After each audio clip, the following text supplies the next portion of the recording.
पिछले भाग में हमने आप सभी को शिव पार्वती के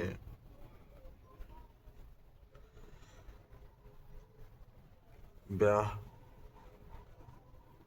और बारात की तैयारी के बारे में बताया, जिसमें भगवान शिव की बारात इतनी डरावनी और शोभायमान थी, जिसमें जितने भी भूत प्रेत पिशाच बैताल जो भी थे, सभी भगवान शंकर के बाराती थे। सांप बिच्छू जटाएं उनके शरीर की शोभायमान बढ़ा रही थी। जब हिमाचल के यहाँ बारात गई भगवान भोलेनाथ की, तो वहाँ के बच्चे बूढ़े जवान सभी बारात देखने गए और डर के मारे वहाँ से भागते भागते घर आए। और बच्चे कहने लगे कि जो जिंदा रहेगा वही पार्वती जी का ब्याह देखेगा और वो बहुत बड़ा भाग्यशाली होगा। तो हम आगे बढ़ते हैं।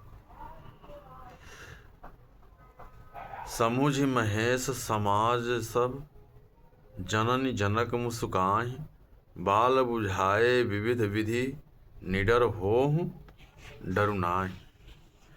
महेश्वर शिव जी का समाज समझकर सब लड़कों के माता पिता मुस्कराते हैं और बहुत तरह से लड़कों को समझाया कि निडर हो जाओ, डर की कोई बात नहीं है।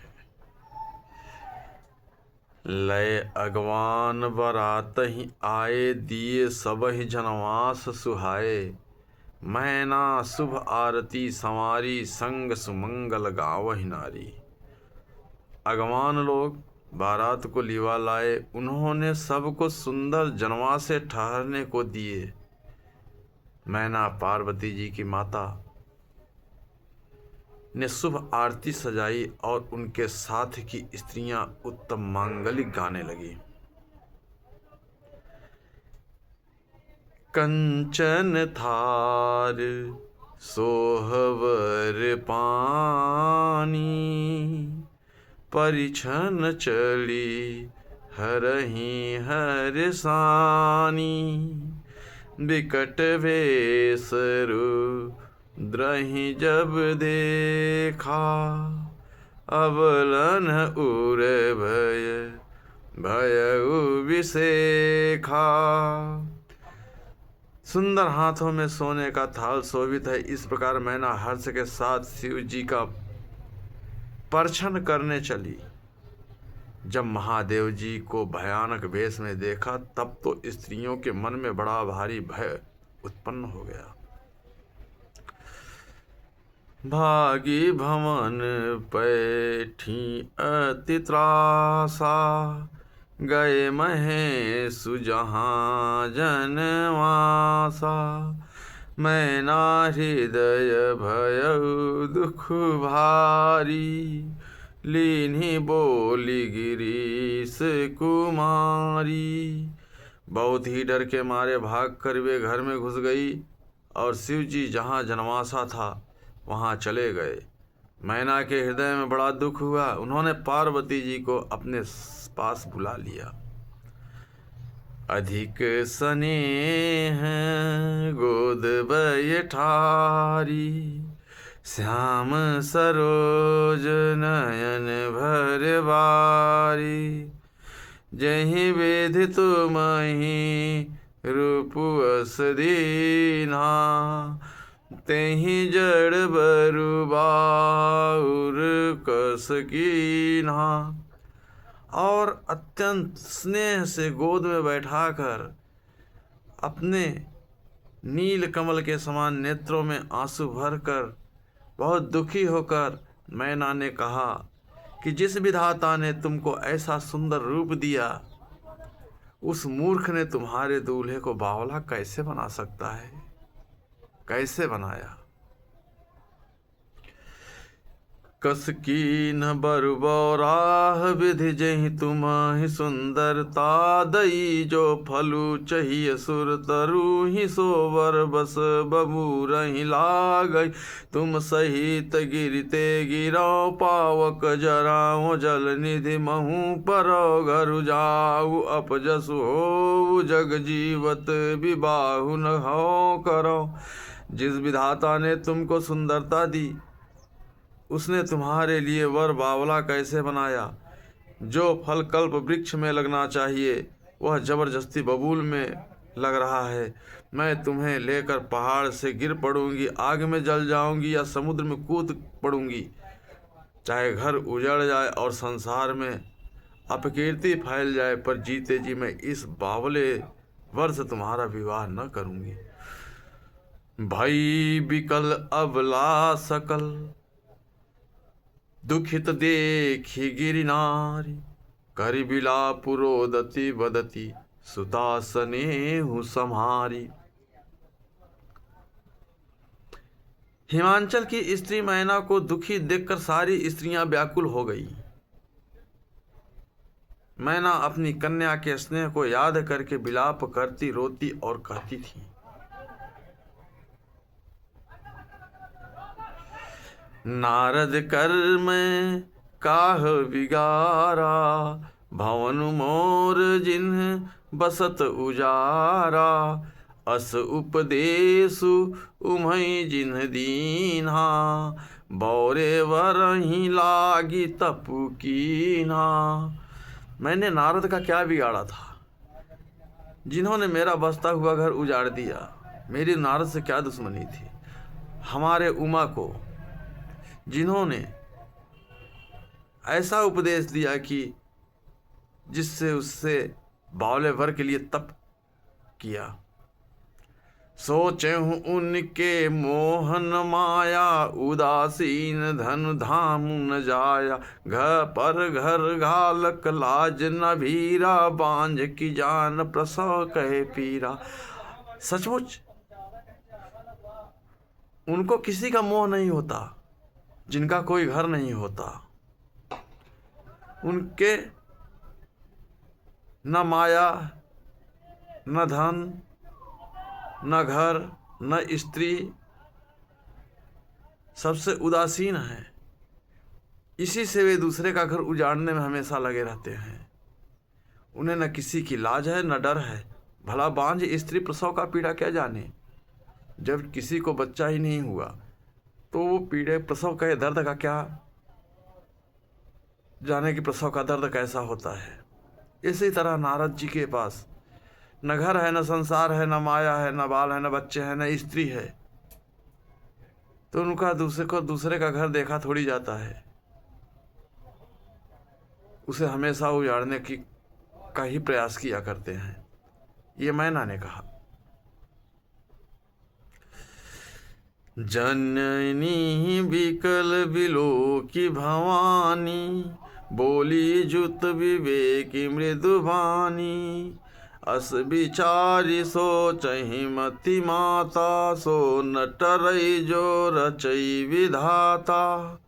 माता को विकल देकर पार्वती जी विवेक युक्त कोमल वाणी से बोलती हैं, हे माता, जो विधाता ने लिखा है वो टाले से नहीं टलता। जो हमारे भाग्य में है हमें वही मिलेगा।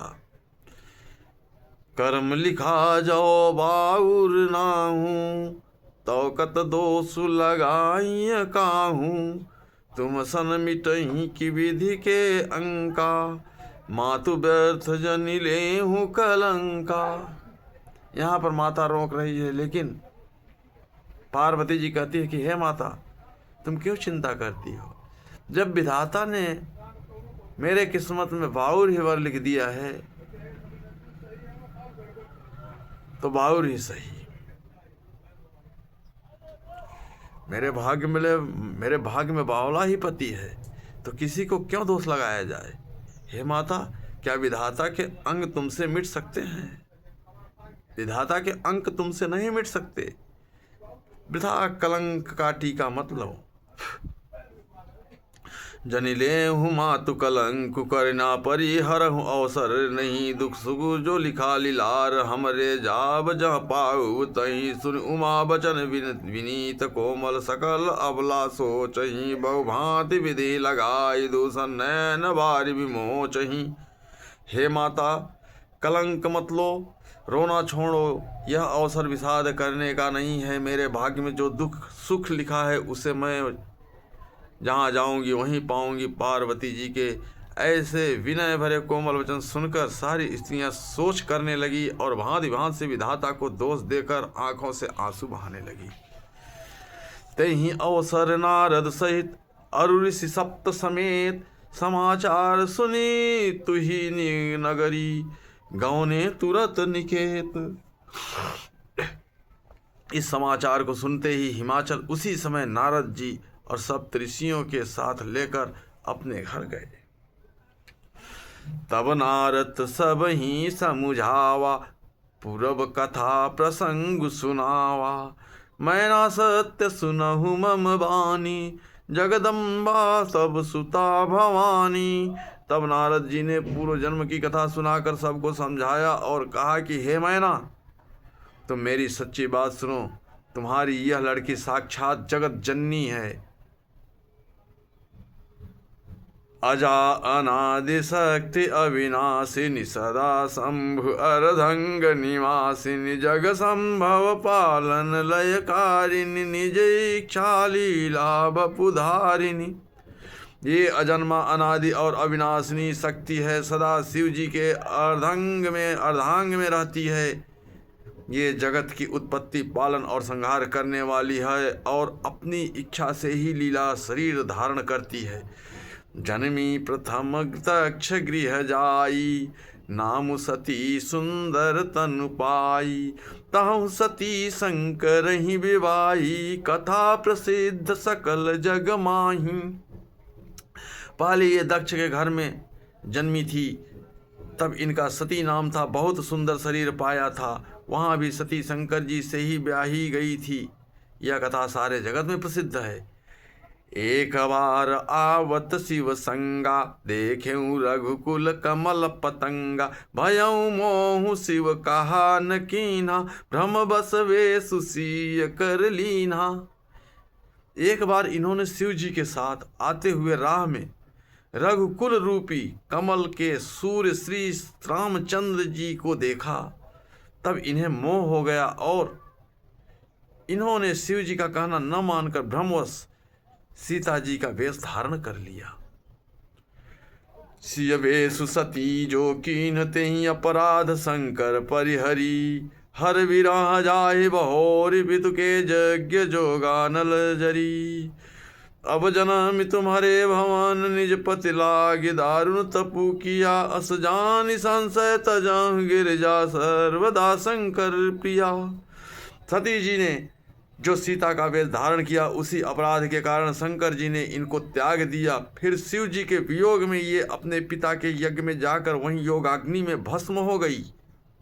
अब इन्होंने तुम्हारे घर जन्म लेकर अपने पति के लिए कठिन तप किया है, ऐसा जानकर संदेह छोड़ दो। पार्वती जी तो सदा ही शिव जी की प्रिया अर्धांगिनी है। सुनि नारद के बचन तब सब कर मिटा विषाद, क्षण महु व्याप्यं सकलपुर घर घर यह संवाद। तब नारद के वचन सुनकर सबका विषाद मिट गया और क्षण भर में यह समाचार सारे नगर में फैल गया। तब मैं नाही मोहंतु अनंदे, पुनि पुनि पार्वती पद बंदे, नारी पुरुष शिशु जुबा सयाने, नगर लोग सब अति हर्षाने। तब मैं नाही और हिमवान आनंद में मग्न हो गए और उन्होंने बार बार पार्वती जी के चरणों की वंदना कि स्त्री पुरुष बालक युवा और वृद्ध नगर में सभी लोग बहुत प्रसन्न हुए। लगे होनपुर मंगल गाना, सजे सबहि हाटक घटनाना, भांति अनेक भई जेवनारा, सूप शास्त्र जस कधु कछु व्यवहारा। नगर में मंगल गीत गाए जाने लगे और सबने भांति भांति के सुवर्ण के कलश सजाए। पाक शास्त्र में जैसी रीति है उसके अनुसार अनेक भांत की ज्योनार हुई रसोई बनी। सो ज्योनार की जाई बखानी, बसई भवन जहि मातु भवानी। सादर बोले सकल बराती, विष्णु विरंचि देव सब जाति।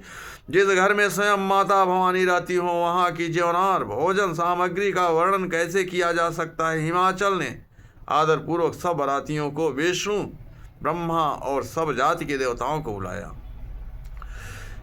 विविध पांति बैठी जेवनारा, लागे परुसन निपुण सुवारा। नारी वृंद सुरजेवत नारी, लगी देन गारी मृदु बारी।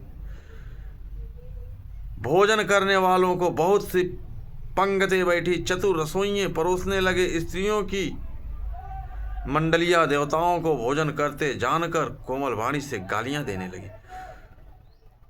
गारी मधुर सर देहि सुंदरी, विंग्य वचन सुना वहीं। भोजन करहि सुरयति विलंब, विनोद सुनि सचु पावहीं। जेवत जो बढ़्यो आनंद सोमुख, कोटि हूँ न परय कहो। अचवाई दीन्हे पान गवने, बास जह जाको रहो। सब सुंदर स्त्रियां मीठे स्वर में गालियां देने लगी और व्यंग भरे वचन सुनाने लगी। देवगण विनोद सुनकर बहुत सुख अनुभव करते हैं, इसलिए भोजन करने में बड़ी देर लगा रहे हैं। भोजन के समय जो आनंद बढ़ा वह करोड़ों मुंह से भी नहीं कहा जा सकता। भोजन कर चुकने पर सबके हाथ मुंह धुलवाकर पान दिए। फिर सब लोग जो जहां ठहरे थे वहां चले गए। बहुरी मुनि हिमवंत कहूँ, लगन सुनाई आई। समय बिलो की विवाह कर, पठये देव बुलाए। फिर मुनियों ने लौटकर हिमवान को लग्न पत्रिका सुनाई और विवाह का समय देखकर देवताओं को भेजा। बोली सकल सुर सादर लीन्हे, सबहि जथोचित आसन दीन्हे। वेदी वेद विधान संवारी, सुबग सुमंगल गावहि नारी। सब देवताओं को आदर सहित बुलवा लिया और सबको यथा योग्य आसन दिए। वेद की रीति से वेदी सजाई गई और स्त्रियां सुंदर श्रेष्ठ मंगल गीत गाने लगी। सिंहासन अति दिव्य सुहावा, जाई न वरन विरंचि बनावा। बैठे शिव विप्रन सिरुनाई, हृदय सुमिर निज प्रभु रघुराई। वेदिकारक, अब देखिए यहाँ पे कितनी अच्छी चौपाई है। जब वेदी पर भगवान शिव बैठने जाते हैं पार्वती जी से ब्याह करने के लिए, तो वेदिका पर एक अत्यंत सुंदर दिव्य आसन था, जिसकी सुंदरता का वर्णन नहीं किया जा सकता, क्योंकि वह स्वयं ब्रह्मा जी का बनाया हुआ सिंहासन था। ब्राह्मणों को सिर नवाकर और हृदय में अपने स्वामी श्री रघुनाथ जी का स्मरण करके शिव जी उस सिंहासन पर बैठ गए। बहुरी मुनि सन उमा बोलाई, कर सिंगारु सखी लई आई। देखत रूप सकल सुर मोहे, वरन छवि अस जग कवि को हैं। फिर मुनीश्वरों ने पार्वती जी को बुलाया। सखियां श्रृंगार करके उन्हें ले आई। पार्वती जी के रूप को देखते ही सब देवता मोहित हो गए। संसार में ऐसा कवि कौन है जो उस सुंदरता का वर्णन कर सके। जगदम्बिका जानि भव भामा, सुरन बनहि मन कीन प्रणामा। सुंदरता मर्यादा भवानी, जाई न कोटि हूँ बदन बखानी। पार्वती जी को जगदम्बा और शिव जी की पत्नी समझकर देवताओं ने मन ही मन प्रणाम किया। भवानी जी सुंदरता की सीमा है, करोड़ों मुखों से भी उनकी शोभा नहीं कही जा सकती। कोटि हूँ बदन नहीं बनय वर नत जग जननी शोभा महासकुचहि कहत श्रुति शेषना शारद मंद मति तुलसी कहा छवि खानी मातु बखा भवानी गवनी मध्य मंडप शिव जहाँ अवलोकि सकहीं न सकुच पति पद कमल मनु मद कुरु तहाँ। जगत जननी पार्वती जी की मान शोभा का वर्णन करोड़ों मुखों से भी करते नहीं बनता। वेद शेष जी और सरस्वती जी तक उसे कहते हुए सकुचा जाते हैं, तब मंद बुद्धि तुलसी किस गिनती में है। सुंदरता और शोभा की खान माता भवानी मंडप के बीच में जहाँ शिव जी थे वहाँ गई। वे संकोच के मारे पति शिव जी के चरण कमलों को देख नहीं सकती, परंतु उनका मन रूपी भंवरा तो वहीं रसपान कर रहा था।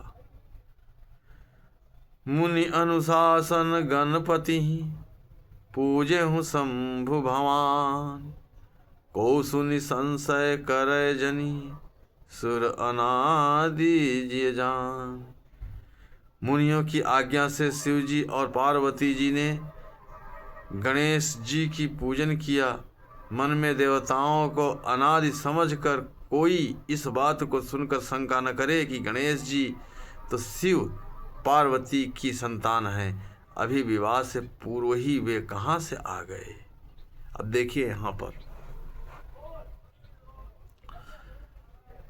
मुनियों की आज्ञा से शिव जी और पार्वती जी ने गणेश जी का पूजन किया। अगर गणेश जी पार्वती जी के पुत्र हैं तो पहले उनका पूजन क्यों हुआ, गणेश जी कहाँ से आए।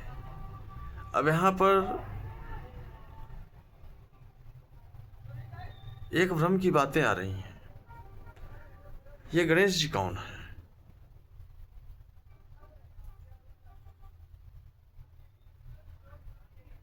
शायद आगे कथा में मिले कि गणेश जी कौन है। मैं खुद भी नहीं जानता तो मैं दूसरे को क्या बताऊंगा, मंद बुद्धि का हूं।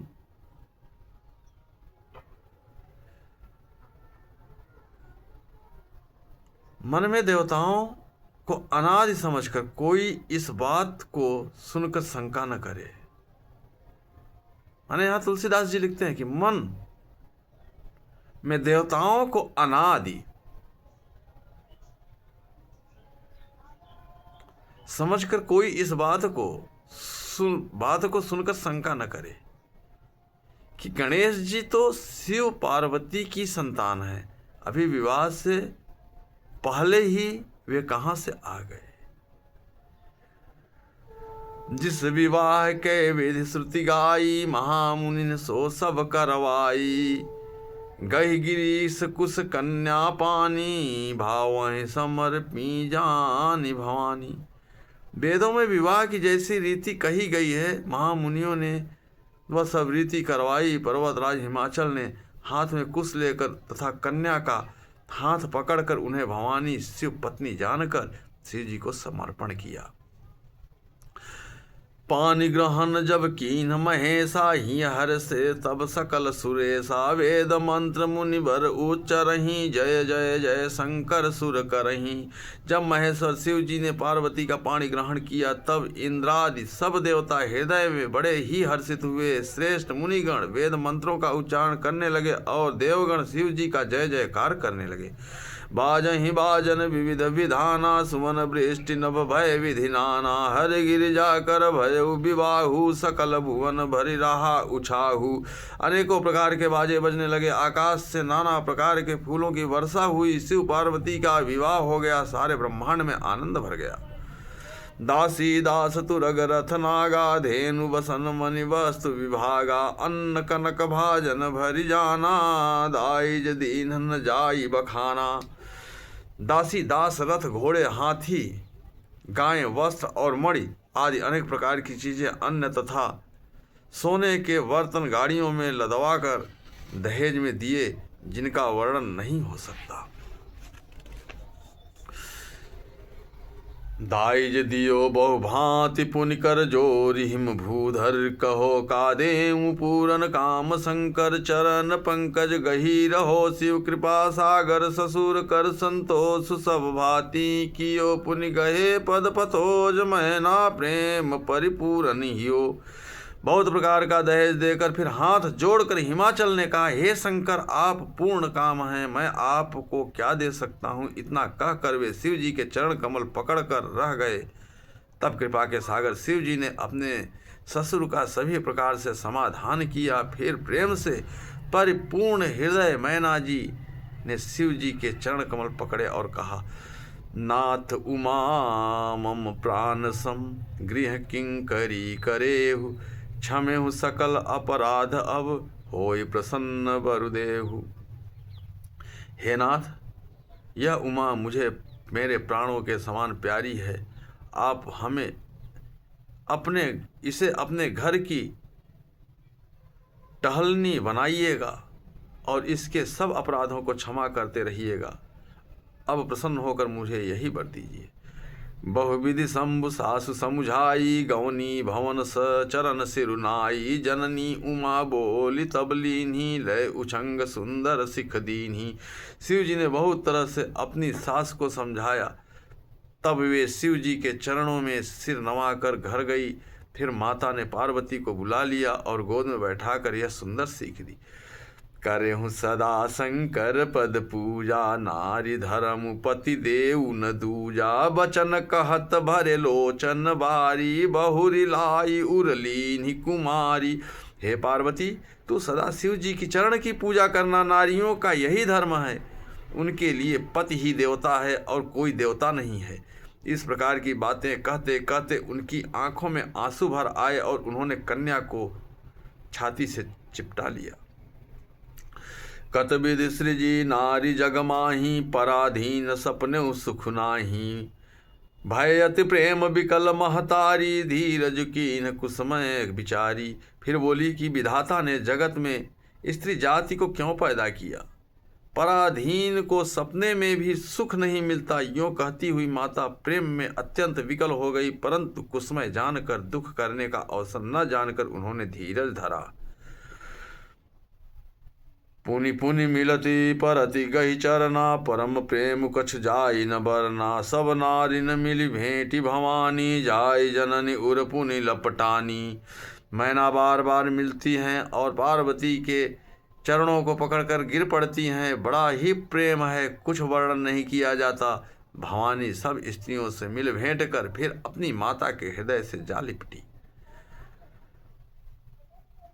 जननी ही बहुरी मिली चली उचित असीस सब काहू दई। फिर फिर बिलोकति मात तन तब सखी लय शिव पही गई। जाचक सकल संतोषि शंकर उमा सहित भवन चले। सब अमर हर से सुमन बरसी निशान नभ बाजे भले। पार्वती जी माता से मिलकर चली, सब किसी ने उन्हें योग्य आशीर्वाद दिए। पार्वती जी फिर कर माता की ओर देखती जाती थी। तब सखियां उन्हें शिव जी के पास ले गई। महादेव जी सब याचकों को संतुष्ट कर पार्वती के साथ घर कैलाश को चले। सब देवता प्रसन्न होकर फूलों की वर्षा करने लगे और आकाश में सुंदर नगाड़े बजने लगे। चले संग हिमवंत तब पहुँचावन अति हेतु। विविध भांति परितोष करी विदा कीन्ह वृषकेतु। तब हिमवान अत्यंत प्रेम से शिव जी को पहुँचाने के लिए साथ चले। वृषकेतु शिव जी ने बहुत तरह से उन्हें संतोष कराकर विदा किया। तुरत भवन आए गिरिराई सकल शैल सर लिए बोलाई। आदर दान विनय बहुमाना सब कर विदा कीन हिमवाना। पर्वतराज हिमाचल तुरंत घर आए और उन्होंने सब पर्वतों और सरोवरों को बुलाया। हिमवान ने आदर दान विनय और बहुत सम्मान पूर्वक सबकी विदाई की।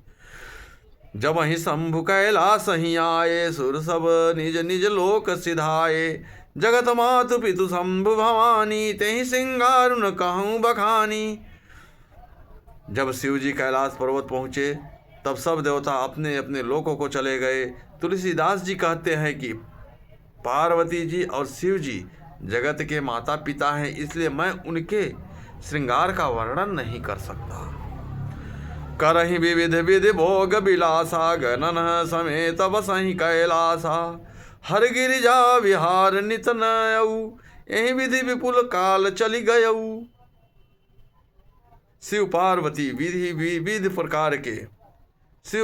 विविध प्रकार के भोग विलास करते हुए अपने गणों सहित कैलाश पर रहने लगे।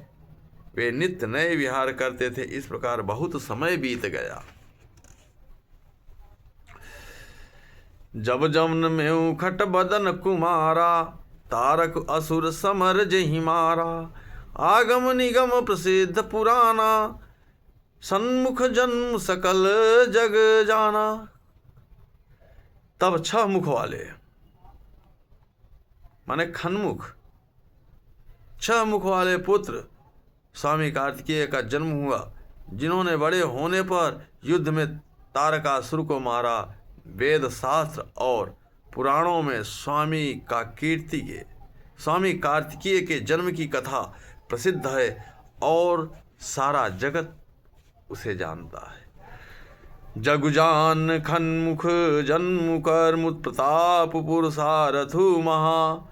तेहि हेतु मैं वृष केतु सुत कर चरित संक्षेप ही कहा। यह उमा शंभु विबाहु जे नर नारी कहीं जे गावहीं। कल्याण काज विवाह मंगल सर्वदा सुख पावहीं। खड़ानंद स्वामी कार्तिकेय के जन्म कर्म प्रताप और महान पुरुषार्थ को सारा जगत जानता है, इसलिए मैंने वृषकेतु शिव जी के पुत्र का चरित्र संक्षेप में ही कहा है।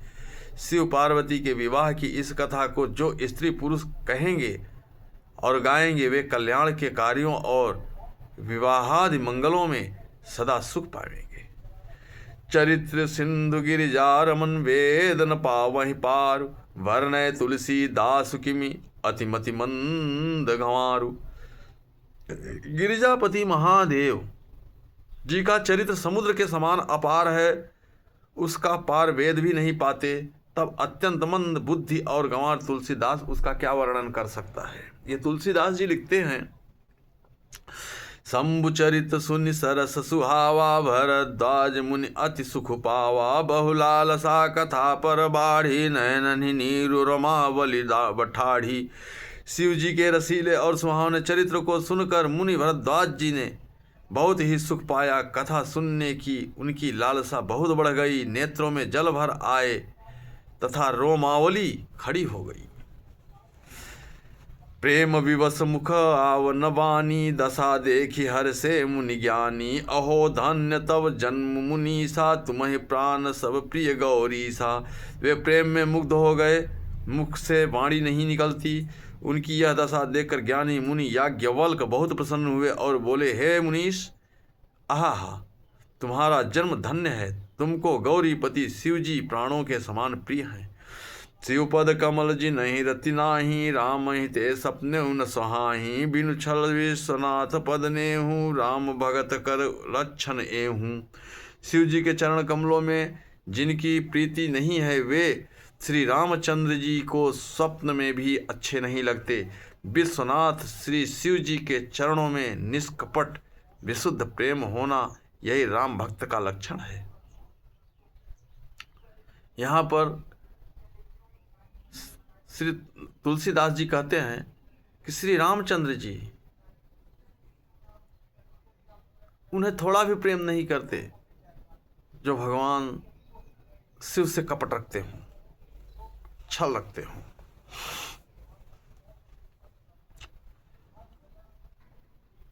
शिव सम को रघुपति व्रतधारी।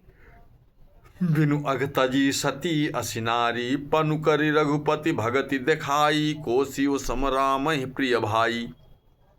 शिव जी के समान रघुनाथ जी की भक्ति का व्रत धारण करने वाला कौन है, जिन्होंने बिना ही पाप के सती जैसी स्त्री को त्याग दिया और प्रतिज्ञा करके श्री रघुनाथ जी की भक्ति को दिखा दिया। हे भाई, श्री रामचंद्र जी को शिव जी के समान और कौन प्यारा है। प्रथम ही मैं कई शिव चरित बूझा मरम तुम्हार, सुचि सेवक तुम राम के रहित समस्त विकार। मैंने पहले ही शिव जी का चरित्र कहकर तुम्हारा भेद समझ लिया। तुम श्री रामचंद्र जी के पवित्र सेवक हो और समस्त दोषों से रहित हो। मैं जाना तुम्हार गुणशीला, कहूँ सुनो अब रघुपति लीला। सुनु मुनि आज समागम तोरे, कहीं न जाई जस सुख मन मोरे। मैंने तुम्हारा गुण और शील जान लिया। अब मैं श्री रघुनाथ जी की लीला कहता हूँ, सुनो। हे मुनि सुनो, आज तुम्हारे मिलने से मेरे मन में जो आनंद हुआ है यह कहा नहीं जा सकता। रामचरित अति अमित मुनीसा, कहीं न सकहीं सतकोटि अहिसा। तदपि जथा श्रुत भय कहूँ बखानी, सुमिर गिरापति प्रभु धनुपानी। हे मुनीश्वर, रामचरित्र अत्यंत अपार है। 100 करोड़ शेष जी भी उसे नहीं कह सकते। तथापि जैसा मैंने सुना है वैसा वाणी के स्वामी, प्रेरक और हाथ में धनुष लिए हुए प्रभु श्री रामचंद्र जी का स्मरण करके कहता हूँ।